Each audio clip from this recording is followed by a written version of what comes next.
Alright, y'all know what it is. Y'all know what it's worth. Let's get this merch. Subscribe to the PDH Network. Alright, now look what I just came across here. I know y'all see the thumbnail. Y'all read the title under the thumbnail. Yeah. Now this happened all before Young Dolph got sent up. A couple months, like 5 months before Young Dolph, circumstance, a tragic event, I should say. As always, rest in peace to Young Dolph. Condolences to the family. Shout out to the Paper Route Empire. And much love to all my folks in Dolph land. Back to the story at hand. Yeah, it was a lawsuit. And I'm going to get to the story for y'all. But again, this all happened before Young Dolph got sent up. You feel me? Alright. So again, a couple months before the tragic event of Young Dolph, a lawsuit was held in the federal court. Alright. It all started from let's say a lawsuit that was filed from the plaintiff, whose name is Ortegas Bennett. Now this person's filed the lawsuit against Club 7, whom at the time, or still at this moment, doing business as Club Lure, or I should say Club Luna. I'm sorry, Club Luna. And so the person, Mr. Bennett, had filed a lawsuit against, again, the club owners and the promoters, who happened to be Frederick Wilson and Byron Johnson. All right. For about a year straight, the plaintiff, Mr. Bennett, and the defendants, whom are the club owners and promoters, went back and forth on a court, for about 9 months straight, right? A lot of back and forth. Y'all know how courts go. So by January the 12th of 2021, Club Luna sent a third-party lawsuit to For Real Life Entertainment, Andrew Bellinger, aka Paper Route promoter, also Adolph Thornton Jr., Paper Route Empire LLC, and Paper Route Touring LLC. Okay, and this time, right, a bunch of motions, affidavits, and counterclaims are being filed. Heavily back and forth at this moment. All right. Now the story goes, that the promoter, for an event at the club, they wanted Young Dolph and KeyGlock to perform at a specific time based on the person who was throwing the event and the club owner. Okay, it was all like based in a time frame that they wanted Young Dolph and KeyGlock to be there to set up. All right. So yes, Young Dolph and KeyGlock, they did show up. All right. It was on time, but they had to set up. All right. Had to get their DJ equipment, had to get everything set up. They mic check, had to get everything right for the show. And I guess the people became very impatient. Mostly the owners and the promoter and the person who was throwing the event. All right. And they said the person who was throwing the event, they was already a little irritated based on them setting up, and they felt they was taking too long. So this made the owner get a little irritated, promoted, and start to question the professionalism of Young Dolph and KeyGlock.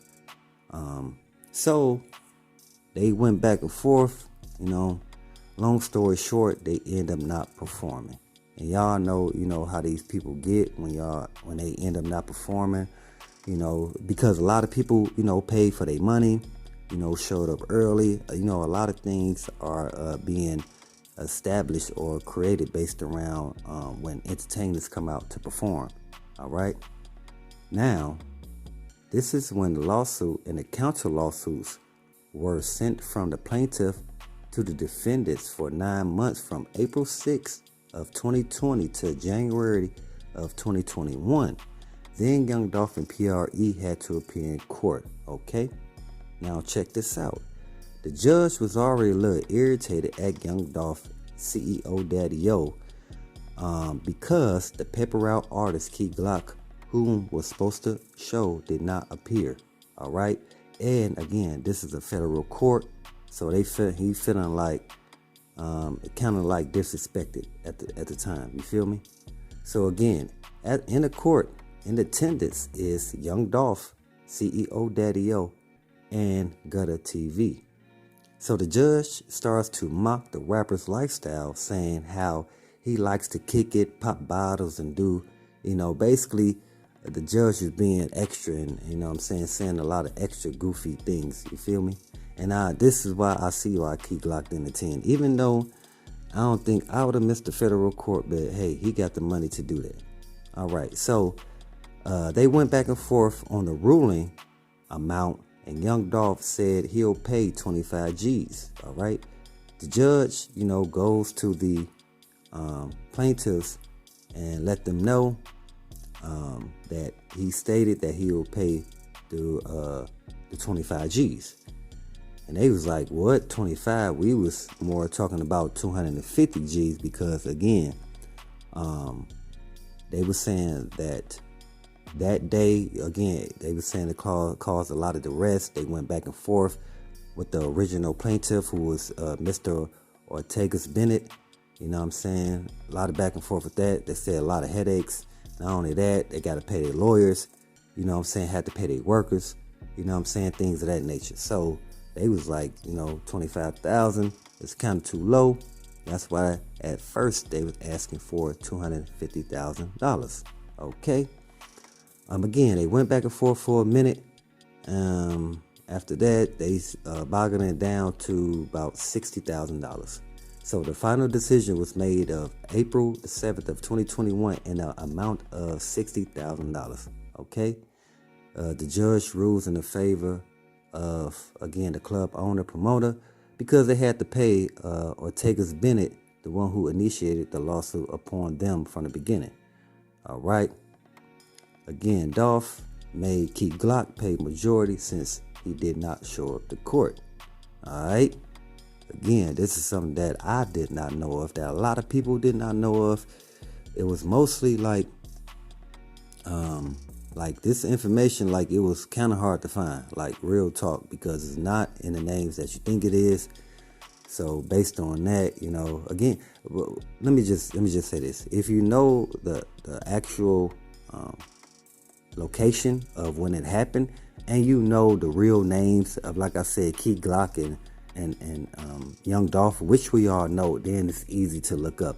But if you type in Young Dolph get sued by whatever, you're not gonna find it, because they was not suing Young Dolph. They was suing Adolph Thornton Jr. Okay, and again, KeyGlock, CEO Daddy-O, again, they real names are on this document. All right, again, this happened, let me see, so this court day first, like I stated, let me see, they filed them, it was April of 2020. Okay, that's when the first initial document was filed from Mr. Bennett.